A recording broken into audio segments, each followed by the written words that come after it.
नमस्कार बच्चों, मैं doctor Shrimati Kalpana Guha, Holy Cross women's college Ambikapur, HOD economics. आज आपको MA economics second semester unit first micro economics का पेपर है। यहाँ मैं आपको वितरण का सीमांत उत्पादकता सिद्धांत, या जिसे हम कहते हैं marginal productivity theory of distribution, आज मैं आपको इस चैप्टर के बारे में पढ़ाऊंगी।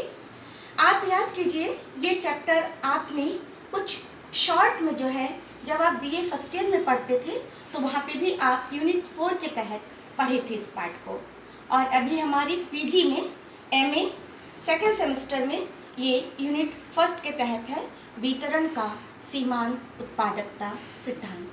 तो आइए बच्चों, हम शुरू करते हैं पढ़ना। तो सबसे पहले हम देखते हैं कि इसमें मेन कंटेंट्स क्या क्या हैं। आज जिनके बारे में आपको बताऊंगी वो है, सबसे पहले इसका इंट्रोडक्शन, इसका जो डेफिनेशन है कि सीमांत उत्पादकता हम किसे कहते हैं। उसके बाद कॉन्सेप्ट्स ऑफ मार्जिनल प्रोडक्टिविटी, उसके लिए एमपी लिखा गया है, यानी उसकी धारणाएं कौन कौन सी हैं, उसके कौन कौन से घटक हैं।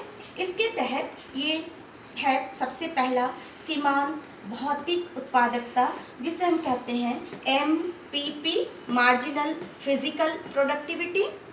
दूसरा है सीमांत भौतिक उत्पादकता का मूल्य, जिसे हम कहते हैं VMP, value of marginal productivity. तीसरा है सीमांत आय उत्पादकता, जिसे हम कहते हैं एमआरपी, यानी मार्जिनल रेवेन्यू प्रोडक्टिविटी। चौथा है इसके अंतर्गत, जिसे डी भी कह सकते हैं, सीमांत विशुद्ध आय उत्पादकता एमएनआरपी, मार्जिनल एन से नेट रेवेन्यू प्रोडक्टिविटी। अगला है औसत आय उत्पादकता एआरपी, एवरेज रेवेन्यू प्रोडक्टिविटी। इसके बाद है औसत विशुद्ध आय एएनआरपी, एवरेज नेट रेवेन्यू प्रोडक्टिविटी। इस तरह से इसकी ये कुछ धारणाएं हैं, कुछ कंपोनेंट्स हैं, हम इसके बारे में जानेंगे। इसके बाद हम देखेंगे कि साधन का मूल्य निर्धारण या एक फर्म किस प्रकार से पूर्ण प्रतियोगिता की स्थिति में साम्य को प्राप्त करता है, और इसी कड़ी में आगे हम जाएंगे साधन का मूल्य निर्धारण या फर्म का साम्य जो है ये पूर्ण प्रतियोगिता में किस प्रकार से होता है, इसे चित्र के द्वारा हम स्पष्ट करेंगे। और उसके बाद अपूर्ण प्रतियोगिता में भी है इसकी स्थिति, फर्म किस प्रकार से साम्य प्राप्त करता है, इसे हम बाद में देखेंगे। तो पहले आज हम पढ़ लेते हैं पूर्ण प्रतियोगिता के अंतर्गत कैसे साधन बाजार में एक फर्म साम्य या इक्विलिब्रियम प्राप्त करता है, इसके बारे में हम देख लेते हैं। तो इसमें इसके जो धारणाएं दी हैं उनके बारे में हम जानेंगे, लेकिन इसके पहले हम सीमांत उत्पादकता की जो परिभाषा है उसके बारे में देखते हैं। इसमें प्रोफेसर सैमुअलसन ने कहा है, किसी उत्पादन साधन की सीमांत उत्पादकता उस साधन की एक अतिरिक्त इकाई द्वारा उत्पादित अतिरिक्त मात्रा होता है जो कि अन्य साधन जब समान रहते हैं। इस तरह से उन्होंने अपनी परिभाषा को स्पष्ट किया है, जिसमें आप हमेशा ये याद रखिएगा कि जब हम उत्पादकता शब्द का प्रयोग करते हैं तो वहाँ पर हम सीमांत शब्द को लिए हैं। सीमांत का अर्थ जब भी आप देखेंगे तब एक अतिरिक्त इकाई को या तो हम घटाते हैं या तो हम एक अतिरिक्त इकाई को क्या करते हैं, बढ़ाते हैं। मैं आगे आपकी इसकी व्याख्या में आपको मैं बताऊंगी किस तरह से इसे निकाला जाता है। अभी हम आगे चलते हैं। इसकी जो धारणाएं हैं मार्जिनल फिजिकल प्रोडक्टिविटी, तो यहाँ जब हम ये पढ़ रहे हैं हेडिंग में कि वितरण शब्द आया है, तो किसकी उत्पादकता, किसका वितरण, आप ये मालूम होगा आपको, हमारा जो नेशनल इनकम होता है, जो राष्ट्रीय आय होती है, उसी से हम जो उत्पत्ति के साधन होते हैं बच्चों, आप जानते हैं भूमि, श्रम, पूंजी, संगठक और साहसी, इनको हम क्या करते हैं, उनका पुरस्कार वितरित करते हैं, इसलिए यहाँ ये वितरण शब्द आया है। और हम ये वितरण कहाँ से करते हैं? हमारा जो नेशनल इनकम है, जो हमारा राष्ट्रीय आय है बच्चों, हम वहीं से सारे जो साधन है हमारे 5, उन साधनों को हम उनका पुरस्कार देते हैं। तो यहाँ पर y को लिया गया है, y का अर्थ राष्ट्रीय आय से लिया गया है, f फंक्शन है या फलन है, NLQTE। यहाँ N का मतलब नेचुरल रिसोर्सेज या हम जिसे प्राकृतिक संसाधन कहते हैं, L शब्द आया है लेबर या श्रम, जो कि साधनों में एक लाइव साधन होता है जो जीवंत होता है, उसे हम श्रम कहते हैं। और आज श्रम दिवस भी है और हम भी कहीं ना कहीं एक श्रम है, भले फिजिकल वर्क करें या मेंटल वर्क करें। तो ये लेबर के अंतर्गत आते हैं मानसिक और शारीरिक श्रम, जिसे कि L के रूप में दिखाया गया है। Q यहाँ कैपिटल के लिए लिया गया है। T टेक्निक, क्योंकि जब भी कोई उत्पादन होता है तो टेक्निक कौन सी लेते हैं हम, कौन सी तकनीक को यूज़ करते हैं, कौन सी मशीनरी को यूज़ करते हैं, निश्चित तौर पर इनका भी प्रभाव उत्पादन पर पड़ता है। तो इस तरह से हम कह सकते हैं कि राष्ट्रीय आय जो है ये फलन होता है इन सभी साधनों का, यानी ये जो साहसी है ये भी है इसके अंतर्गत, ई इंटरप्रेन्योरशिप या हम साहसी कहते हैं, एन प्राकृतिक संसाधन, L labour, Q capital, T technique और ई जो है एंटरप्रेन्योरशिप या साहसी। आप जानते हैं साहसी की भूमिका एक उद्योग में बहुत ज़्यादा महत्वपूर्ण होता है, क्योंकि जो प्रॉफिट और जो लॉस है वो उसके हिस्से में आता है, इसलिए उसे बहुत सोच समझकर अपने उत्पादन कार्य को करना होता है, बहुत कुशलतापूर्वक उसे अपने उत्पादन कार्य को करना होता है। तो राष्ट्रीय आय से ही हम साधनों के पुरस्कार का वितरण करते हैं, जो कि यहाँ दिया हुआ है। अब यहाँ पर जो कंटेंट्स में हम देखे थे कि कौन कौन से इसके कॉन्सेप्ट्स हैं, जहाँ हम इसको मैं देखना चाहती हूँ, बताना चाहती हूँ आपको। सबसे पहला यहाँ था, या इसको मैं ए नाम दी थी, मार्जिनल फिजिकल प्रोडक्टिविटी, या जिसको हम सीमांत भौतिक उत्पादकता भी कहते हैं, यानी एक अतिरिक्त साधन को घटाने या बढ़ाने पर उत्पादन में जो अंतर आता है।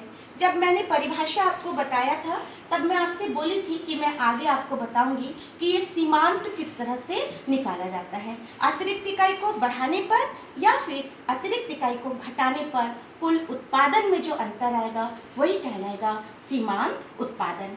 जैसे यहाँ पर लिया गया है, यदि 10 श्रमिक उत्पादन करते हैं तो मान लीजिए 15 क्विंटल उत्पादन होता है। यदि मैं एक अतिरिक्त जोड़ दूं, एक अतिरिक्त शब्द आ रहा है, जोड़ने पर कितने बन गए ये 11, और 11 श्रमिक जब उत्पादन कर रहे हैं तो उत्पादन कुछ बढ़ गया है और बढ़कर हो गया ये 20 क्विंटल के बराबर। यानी जो ये अतिरिक्त मैं श्रमिक को लगाई हूँ, यानी ये जो 11वां श्रमिक है, इसकी सीमांत उत्पादकता है 5 क्विंटल। इस तरह से हम साधन की सीमांत उत्पादकता ज्ञात करते हैं। इसमें टोटल प्रोडक्शन TP लिख सकते हैं, TP equal to TP2 minus TP1। यहाँ मैं इसको नहीं बता पाई हूँ, ठीक है, आप इसे सुन के भी समझ सकते हैं। TP total production equal to जो है TP के लिए नहीं MP के लिए बताती हूँ। MP निकालने के लिए TP के अगले इकाई से पिछली इकाई को क्या किया जाता है, घटाया जाता है। तो TP2 माइनस TP1, उत्पादन के अगले से पिछले को घटाने से हमको क्या मिलता है, MP मार्जिनल प्रोडक्टिविटी। ठीक है, आगे चलते हैं। आगे है दूसरा है सीमांत भौतिक उत्पादकता का मूल्य, जिसका नाम दिया गया है VMP, यानी value of marginal productivity. Value of marginal productivity निकालने के लिए क्या बताया गया है, MRP इंटू P, या P को मैं और क्या बोल सकती हूँ, AR एवरेज रेवेन्यू, क्योंकि जब पूर्ण प्रतियोगिता की स्थिति होती है तो ये दोनों क्या हो जाते हैं, बराबर हो जाते हैं। इसलिए सीमांत भौतिक उत्पादकता का मूल्य बराबर सीमांत आय उत्पादकता गुणित P या AR भी हम कह सकते हैं। तीसरा जो कंटेंट था वो है सीमांत आय उत्पादकता, जिसे हम MRP कहते हैं। यहाँ मार्जिनल रेवेन्यू प्रोडक्टिविटी से कहा जाता है। इसको निकालने के लिए फिजिकल प्रोडक्टिविटी, जो मार्जिनल फिजिकल प्रोडक्टिविटी है, उसमें सीमांत आय या मार्जिनल रेवेन्यू का गुणा किया जाता है। चौथा कंटेंट या हम जिसे बोल सकते हैं कॉन्सेप्ट में दिया है, इसको डी नाम दी हूँ, आप 4 भी बोल सकते हैं, सीमांत विशुद्ध आय उत्पादकता MNRP। MNRP बराबर है marginal revenue productivity minus fixed factor cost, यानी सीमांत शुद्ध आय उत्पादकता बराबर सीमांत आय उत्पादकता से हम किसको घटाते हैं, स्थिर साधनों के योगदान को इसमें घटाया जाता है।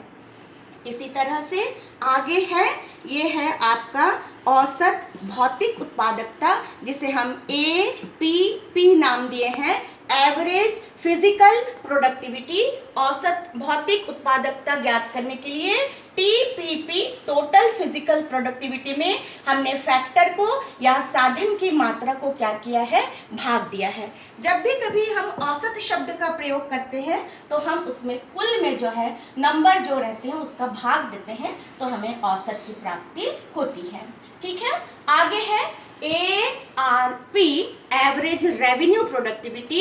एवरेज रेवेन्यू ठीक इसी का यहाँ पर ये प्रोडक्शन के रूप में था, प्रोडक्शन को यदि जब मैं मूल्य के रूप में ली हूँ, आय के रूप में ली हूँ, तो ये R बन गया है। तो TRP अपॉन फैक्टर, यानी औसत आय उत्पादकता बराबर कुल आय उत्पादकता बटे साधनों की मात्रा।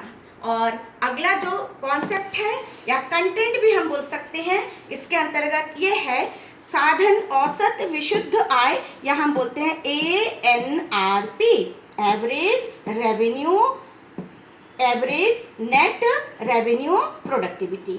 यहाँ पर इसको ज्ञात करने के लिए एवरेज नेट रेवेन्यू प्रोडक्टिविटी, या हम इसको कहते हैं औसत विशुद्ध आय उत्पादकता। एन शब्द जो है विशुद्ध या हम शुद्ध भी कह सकते हैं, उसके लिए आया है। इसको निकालने के लिए बतलाया गया है औसत आय उत्पादकता से हम किसको घटाते हैं, स्थिर साधन के योगदान को घटाते हैं। इस तरह से बच्चों ये कुछ इसके कॉन्सेप्ट्स थे सीमांत उत्पादकता के, जिनके बारे में बतलाया गया है। थोड़ा सा परेशान तो करता है, लेकिन जब भी आप सीमांत शब्द का प्रयोग करेंगे तब आप याद रखेंगे कुल के अगले इकाई से पिछली इकाई को घटाने से हमें किसकी प्राप्ति होती है, सीमांत की प्राप्ति होती है। ठीक है, अब हम आगे चलते हैं, जिसमें मैंने यहाँ पर बताया था कॉन्सेप्ट्स में, इसमें है अगले में आया है साधन का मूल्य निर्धारण या फर्म का साम्य पूर्ण प्रतियोगिता के अंतर्गत किस प्रकार किया जाता है। तो आगे मैं आपको चित्र के द्वारा इसे बताऊंगी, लेकिन उसके पहले मैं आपको ये बताना चाहती हूँ कि यहाँ पर उत्पादकता की जो रेखाएं होती है वो अंग्रेजी के उल्टे यू शेप का होता है, ऑपोजिट ऑफ यू। आप जानते हैं जब हम हिंदी में लिखते हैं तो या अंग्रेजी में लिखते हैं तो इस तरह से यू रहता है, और यहाँ पर उल्टा यू क्यों है, आपके मन में ये प्रश्न आएगा, क्योंकि जब भी हम डायग्राम बनाते हैं तो सबसे पहले हमको ये जानना होता है कि रेखाएं इस तरह की क्यों बनी हैं। रेखाओं का ढाल यदि सीधा है तो क्यों है, उल्टा है तो क्यों है, बराबर है तो क्यों है।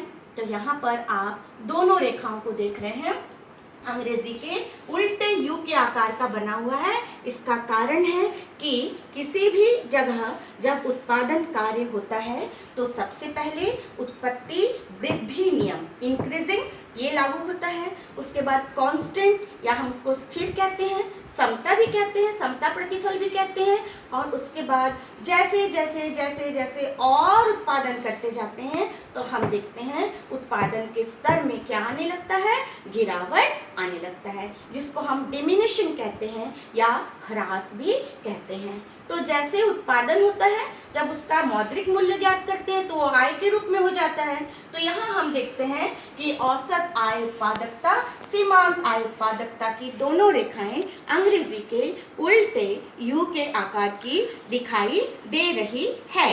आप चित्र में आगे चलिए, आगे आप देख रहे हैं जो हमें रेखाओं के बारे में जरूरी है, जिसके बारे में हमको जानना जरूरी है। यहाँ हम देख रहे हैं कि AFC और MFC ये दोनों रेखाएं जो हैं औसत साधन लागत फैक्टर कॉस्ट और marginal factor cost, AFC average factor cost और MFC मार्जिनल फैक्टर कॉस्ट, ये रेखा एक समानांतर रेखा या हम कह सकते हैं बेस लाइन जो है OX उसके पैरेलल बना है, उसके सीध में बना है। इसका कारण है, बहुत सारी चीज़ें हैं इसमें, पूरी चीज़ों को तो हम डिटेल में नहीं बता सकते हैं बच्चों, लेकिन इतना मैं बता सकती हूँ कि ये रेखा क्यों सीधी हुई है। इसका कारण है कि जो उद्योग होता है वो जो कीमत तय कर देता है, ये आप देखिए इस तरह से, और इस उद्योग के मांग और पूर्ति के द्वारा जो संतुलन होता है, वो जो प्राइस तय होता है,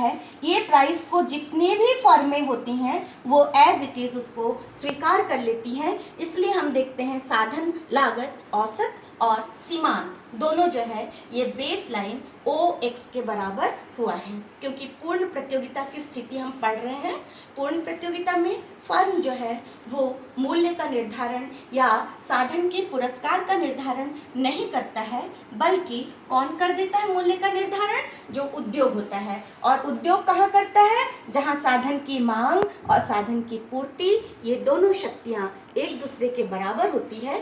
वो पुरस्कार यहाँ जो दिखाई दे रहा है, इतने पुरस्कार को जितने भी साधन होते हैं वो एज इट इज़ इसको ग्रहण कर लेते हैं, स्वीकार कर लेते हैं। कौन सी प्रतियोगिता के अंतर्गत? पूर्ण प्रतियोगिता के अंतर्गत। ये मूल्य स्वीकार करने वाली फर्में होती हैं परफेक्ट कंपटीशन के अंतर्गत।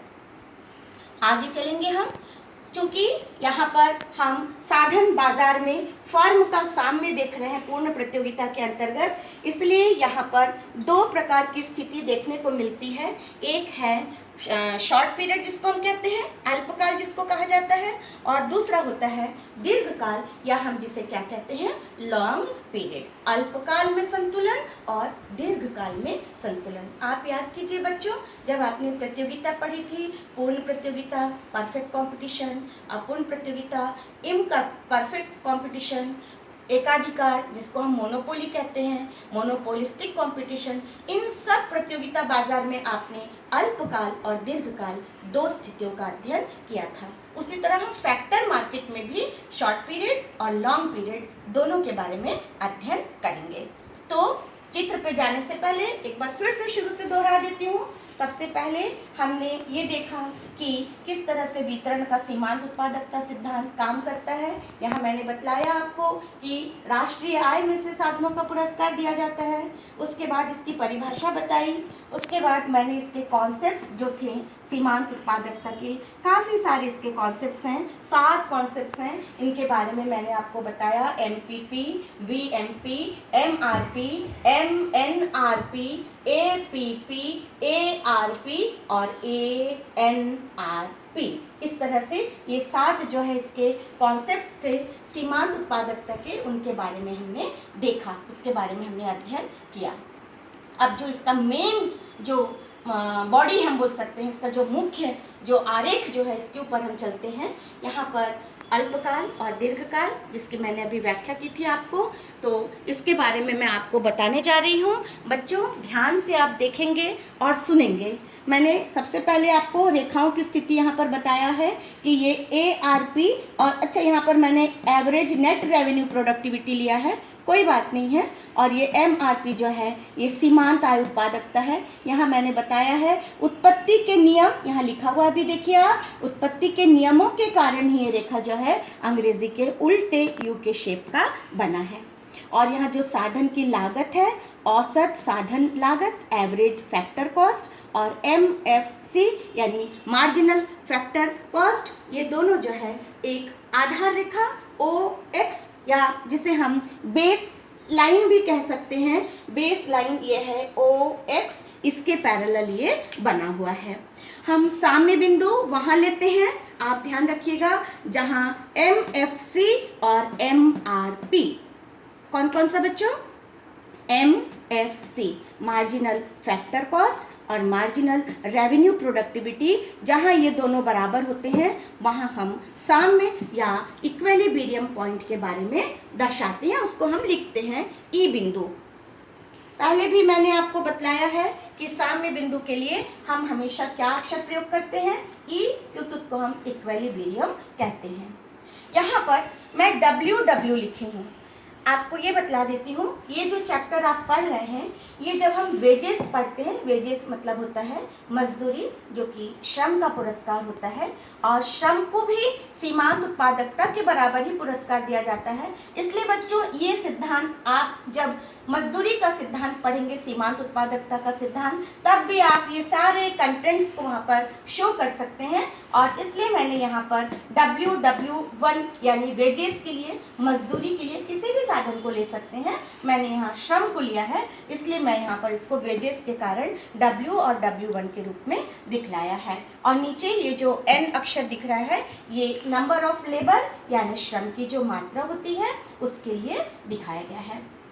तो मैं आपको साम्य के बारे में बतलाती थी, जहाँ पर MRP और MFC एक दूसरे को काटते हैं, ई बिंदु है, यहाँ संतुलन मिला है, और यहाँ से कितने साधन को फर्म काम पे लगा रहा है, इसके लिए हम नीचे बेस लाइन पे आए हैं। तो साधन की मात्रा है O से लेकर के N। क्योंकि साधन का पुरस्कार उद्योग द्वारा तय है, इसलिए साधन का जो AFC है वो उसके पुरस्कार के लिए होता है। तो साधन का जो पुरस्कार यदि मैं प्रति इकाई बोलूँगी तो ये EN कहलाएगा। और उसकी उत्पादकता कितनी है, उसकी शुद्ध उत्पादकता कितनी है, ये देखने के लिए यदि मैं इस साम्य बिंदु से रेखा को ऊपर ले जाती हूँ, तो जो ANRP रेखा को स्पर्श की है उसका नाम मैंने दिया है B, यानी उसकी प्रति इकाई पर यूनिट यदि मैं देखूँ तो उसकी उत्पादकता है BN, पर प्रति उस इकाई उसको दिया जाने वाला पुरस्कार है EN। आप खुद सोच सकते हैं, यदि उसकी उत्पादकता ज़्यादा है और उसको पुरस्कार कम दिया जा रहा है, उसका अर्थ है कि फर्म को लाभ हो रहा है और श्रम का शोषण हो रहा है, क्योंकि उसको उसकी उत्पादकता के बराबर पुरस्कार नहीं दिया जा रहा है, उससे उसको कम पुरस्कार दिया जा रहा है। आगे हम इसको कुल के रूप में दिखाए हैं, जिसमें कुल उत्पादकता आय देखने के लिए बी बिंदु से रेखा को मैंने इधर साधन की लागत और आय दी हुई है वायु रेखा पर, यहाँ तक लाई हूँ, उसका नाम मैंने दिया है W1। इसी तरह उसकी साधन लागत ज्ञात करने के लिए ई बिंदु से रेखा को वायु रेखा पर लाई हूँ, उसका नाम दी हूँ W। तो यहाँ हम देख सकते हैं टोटल एवरेज रेवेन्यू प्रोडक्टिविटी है W1ONB, और उसकी जो मजदूरी जो उसको दी जा रही है, एवरेज फैक्टर कॉस्ट जो है वो है WONE। यदि इन अक्षरों को काटती हूँ तो OONN कट गया। अब उसकी जो टोटल प्रॉफिट हो रही है किसकी, फर्म की, फर्म को लाभ मिल रहा है, अतिरिक्त लाभ किसको, फर्म को। तो फर्म को अतिरिक्त लाभ हो रहा है W1WEB। इस प्रकार अल्पकाल में 3 स्थिति मिलती है, एक होता है अतिरिक्त लाभ, एक्सेस प्रॉफिट, एक होता है स्थिर लाभ, या हम इसको सामान्य भी बोलते हैं, नॉर्मल भी बोल सकते हैं, जो कि नो प्रॉफिट नो लॉस। जब हम अर्थशास्त्र में सामान्य शब्द का प्रयोग करते हैं उसका अर्थ होता है नो प्रॉफिट नो लॉस, न तो हानि न तो लाभ। और तीसरी स्थिति होती है हानि की, जिसमें फर्म को लॉस होता है और जो श्रम होता है या जो हम बोल सकते हैं साधन होता है उसको जो है लाभ मिल जाता है। तो ये पहला चित्र आपको समझ में आया होगा। अब मैं आपको दूसरे डायग्राम की ओर ले चलती हूँ, जहाँ फर्म के सामान्य लाभ के बारे में बतलाया गया है। तो सामान्य लाभ कब मिलता है, जब श्रम की उत्पादकता जितनी है यदि उसको पुरस्कार भी उतना ही दिया जाए तो ऐसे समय पे नो प्रॉफिट नो लॉस की स्थिति आती है। मतलब न तो मजदूर को लाभ हो रहा है और न तो फर्म को लाभ हो रहा है। मैं यहाँ मजदूर शब्द का प्रयोग कर रही हूँ, साधन भी बोल सकते हैं। बच्चों मैंने आपको ये भी बतलाया है कि ये सिद्धांत आप मजदूरी के सीमांत उत्पादकता सिद्धांत के नाम से भी पढ़ सकते हैं, और आपने फर्स्ट ईयर में भी इसका अध्ययन किया था। हाँ, पीजी लेवल पे जब हम पढ़ते हैं तो हमें थोड़ा सा पाठ को जो है एक्सप्लेन करना पड़ता है, उसे थोड़े विस्तार पूर्वक हमको पढ़ना पड़ता है।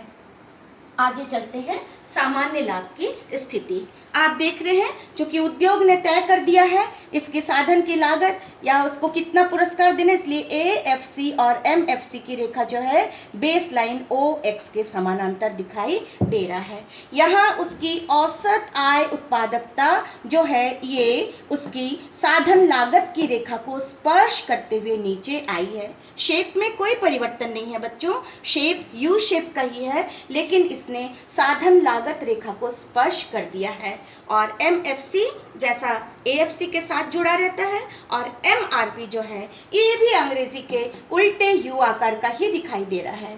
साम में हम वहाँ लेते हैं, इसके पहले भी मैंने आपको बतलाया है, जहाँ MFC और MRP ये दोनों इक्वल होते हैं वहीं पर साम्य की प्राप्ति होती है, जो कि E बिंदु के द्वारा दिखाई दे रहा है। कितने साधन को काम पर लगाया है ये देखने के लिए हम नीचे आए हैं, तो आप देख सकते हैं यहाँ साधन की मात्रा है ON। यहाँ पे भी हम पर यूनिट भी ले सकते हैं, टोटल भी ले सकते हैं, दोनों का अध्ययन कर सकते हैं। तो यहाँ प्रति इकाई में यदि उसकी उत्पादकता देखूं तो वो EN है, प्रति इकाई यदि उसकी लागत देखूं मैं तो भी वो EN है। और जब ये दोनों पैरेलल हो जाता है तो न तो फर्म को लाभ हो रहा है और न ही साधन को लाभ हो रहा है, यानी नो प्रॉफिट नो लॉस। मैंने इसको समग्र के रूप में या कुल के रूप में दिखलाया है। तो कुल ज्ञात करने के लिए साम्य बिंदु E से तो रेखा खींची हुई है जिसका नाम मैंने दिया है W। तो टोटल एवरेज रेवेन्यू प्रोडक्टिविटी है WONE और उसके नीचे टोटल एवरेज फैक्टर कॉस्ट, ये भी सेम है क्योंकि यहाँ पर AFC भी है और यहाँ पर जो है I भी है, MFC भी है। ये चारों हम बोल सकते हैं इस बिंदु पर क्या हो गए हैं, एक दूसरे के बराबर हो गए हैं, इसलिए WONE ये साधन की आय उत्पादकता है और WONE साधन का फैक्टर कॉस्ट भी है। दोनों इक्वल हो गया, WONE ये चारों कारक कट गए हैं और कटने के बाद हम देखते हैं कि ये TP जो है टोटल प्रॉफिट के लिए मैंने लिखा है, ये क्या हो गया है 0। इस तरह यहाँ पर साधन को क्या मिल रहा है, सामान्य लाभ, और फर्म को भी क्या मिल रहा है, सामान्य लाभ। अभी तक आप दो चित्र के बारे में देखे हैं। जो पहला चित्र है, आप हमेशा याद रखिए कि जब फर्म को लाभ होगा तो श्रम को हानि होगी, और जब फर्म को सामान्य लाभ मिला है तो उसका अर्थ है कि जो साधन है, जो मजदूर है, उसको भी क्या मिल रहा है, सामान्य, नो प्रॉफिट नो लॉस। ये दो स्थितियां थी। अब हम आगे चलते हैं तीसरी स्थिति के ऊपर। आपके मन में अब मैं सोचती हूँ और डायग्राम कैसे बनना है ये भी आप समझ गए होंगे। जब लाभ की स्थिति थी तो उत्पादकता की रेखा आप देखिए साधन लागत से कहाँ थी, ऊपर। जब सामान्य लाभ की स्थिति थी तो उत्पादकता की रेखा और लागत रेखा दोनों क्या हो गई हैं, एक दूसरे के बराबर। अब आप यदि तीसरे चित्र पे जाते हैं, हानि की स्थिति, तो आप खुद समझ जाएंगे हानि में जो उसका औसत आय उत्पादकता रेखा होगी वो कहाँ चली जाएगी, बेस लाइन जो हम लोग खींचे हैं उसके ऊपर जो पैरेलल रेखा है AFC MFC, उसके नीचे आ गया है औसत आय उत्पादकता की रेखा। उसका अर्थ है मैंने काम कम किया है, मेरा फैक्टर कॉस्ट ऊंचा है लेकिन मेरी उत्पादकता क्या है, कम है। तो ये तीसरा चित्र है, लॉस के कारण उसकी उत्पादकता एवरेज नेट रेवेन्यू प्रोडक्टिविटी, औसत शुद्ध आय उत्पादकता। बच्चों इसे हम ARP भी बोल सकते हैं, लिख सकते हैं उसे हम। ये रेखा हमारी उल्टे यू शेप की है। रेखाओं की स्थिति में कोई परिवर्तन नहीं आएगा बच्चों। मैं पहले भी बताई हूँ किसी भी डायग्राम को जब बनाते हैं तो रेखाओं के बारे में जानकारी होना बहुत ज़रूरी है। यहाँ मैंने बताया था उत्पत्ति के नियमों के कारण ये ARP MRP हमेशा उल्टे यू शेप का होता है, इंक्रीजिंग, कांस्टेंट और उसके बाद डिमिनिशिंग। और चूंकि फैक्टर मार्केट पूर्ण प्रतियोगिता की स्थिति, इसलिए उद्योग जहां इनको बता देता है, उनका पुरस्कार निर्धारित कर देता है, उतना ही पुरस्कार इनको स्वीकार करना पड़ता है। इसीलिए आप देख रहे हैं सारे चित्र में AFC और MFC की रेखा जो है बेस लाइन OX के कहाँ है, पैरेलल है। उसकी उत्पादकता रेखा नीचे है ANRP। सीमांत आय उत्पादकता रेखा भी अंग्रेजी के उल्टे यू के आकार का है MRP। साम्य बिंदु के बारे में पहले ही मैं बता चुकी हूँ, जहाँ पर ये MFC और MRP एक दूसरे के बराबर होते हैं। इस जगह पर ये दोनों बराबर हो गए हैं। ये इक्विलिब्रियम पॉइंट है या साम्य बिंदु है। कितने साधन को काम पे लगाया है देखने के लिए हम नीचे आए हैं, क्योंकि इस बेस लाइन पे मैंने क्या लिया है, n यानी साधन की मात्रा। तो कितना साधन काम पे लगाया है, O से N। साधन का पुरस्कार कितना है, साधन का पुरस्कार यहाँ पर जो फर्म के द्वारा दिया जा रहा है वो है उसकी औसत फैक्टर कॉस्ट या एवरेज फैक्टर कॉस्ट के बराबर, वो है EN। लेकिन उसकी उत्पादकता पर यूनिट जो कि हम ANRP के द्वारा देखते हैं वो है AN, और हम यदि घटाते हैं तो यहाँ EA ये क्या हो रहा है, लॉस हो रहा है फर्म को, और जो साधन है या जो श्रमिक है हम बोल सकते हैं उसको क्या हो रहा है, लाभ हो रहा है। इसी प्रकार यदि हम बच्चों कुल का अध्ययन करेंगे तो फिर से हमें जो प्रति इकाई बिंदु प्राप्त हुई है वहाँ से यदि हम वायों के पैरेलल आते हैं तो हम कुल ज्ञात कर सकते हैं। यहाँ कुल जो उसकी औसत साधन जो लागत है, फैक्टर कॉस्ट है, वो है WONE, और जो उसकी उत्पादकता है वो है WONA, और यदि हम इनको काटते हैं तो OONN अक्षर कट गया। टोटल लॉस, यहाँ लॉस लिखा है देखिए, यानी फर्म को लॉस हो रहा है, इसलिए टोटल लॉस क्या है, W1WAE। इस प्रकार पूर्ण प्रतियोगिता के बाजार में, साधन बाजार में, ये साधन बाजार है, वस्तु बाजार नहीं है, वस्तु बाजार में वस्तुओं की खरीदी बिक्री होती है, ये साधन बाजार में सीमांत उत्पादकता के द्वारा किस प्रकार साधन का मूल्य तय किया जाता है, हम उसके बारे में अध्ययन कर रहे थे। तो ये पूर्ण प्रतियोगिता की व्याख्या थी। अतिरिक्त लाभ शॉर्ट पीरियड में, सामान्य लाभ, और जो तीसरा चित्र बना हुआ है वो है हानि की स्थिति। बच्चों आपको ये समझ में आया होगा, आप इन्हें पढ़ सकते हैं, देखकर आप इसे बना सकते हैं। दूसरा जो समय अवधि यहाँ मैंने लिखा था, पूर्ण प्रतियोगिता में साधन बाजार में फर्म का साम्य, तो ये था शॉर्ट पीरियड या हम जिसको बोले थे अल्पकाल, अतिरिक्त लाभ, सामान्य लाभ और हानि। अब हम कहाँ जाएंगे, दीर्घकाल। आप ये समझ में रखिएगा, ये याद रखिएगा, दीर्घकाल में न तो फर्म को लाभ होता है न तो फर्म को हानि होती है।